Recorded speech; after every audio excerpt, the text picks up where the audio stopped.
ഏതാനും മണിക്കൂറുകൾക്ക് മുൻപായിരുന്നു വയനാടിനെ നടുക്കിയ ദാരുണ സംഭവം അരങ്ങേറിയത്. ഗുരുതരമായി പരിക്കുകളേറ്റ 4 പേർ ആശുപത്രികളിൽ ചികിത്സ തേടുകയും ഒരാളുടെ ജീവൻ നഷ്ടമാവുകയും ചെയ്തു. അതിഭീകര ശബ്ദത്തിൽ മുഴക്കത്തോടുകൂടി എന്തോ വന്ന് പതിക്കുന്നതായാണ് ആദ്യം അനുഭവപ്പെട്ടത്. ഭയാനക ശബ്ദവും നിലവിളിയും കേട്ട് ഓടിക്കൂടിയ നാട്ടുകാർ കണ്ടതാവട്ടെ ഞെട്ടിക്കുന്ന കാഴ്ചയും.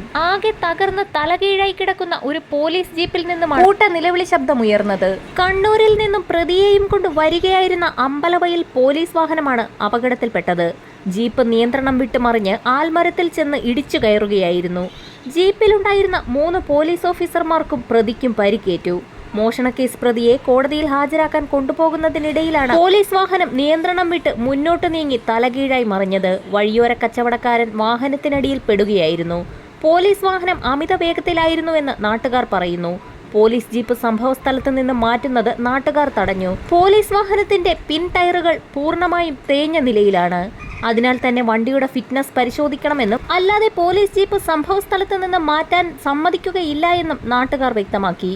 RDO എത്താതെ വാഹനം മാറ്റാൻ അനുവദിക്കില്ല എന്ന നിലപാടിലാണ് നാട്ടുകാർ. മൃതദേഹം മാനന്തവാടി മെഡിക്കൽ കോളേജ് മോർച്ചറിയിലേക്ക് മാറ്റി. പോലീസ് വാഹനത്തിന്റെ അമിത വേഗവും കാലപ്പഴക്കവുമാണ് വൻ ദുരന്തത്തിന് കാരണമാക്കിയതെന്നാണ് നാട്ടുകാർ ആരോപിക്കുന്നത്.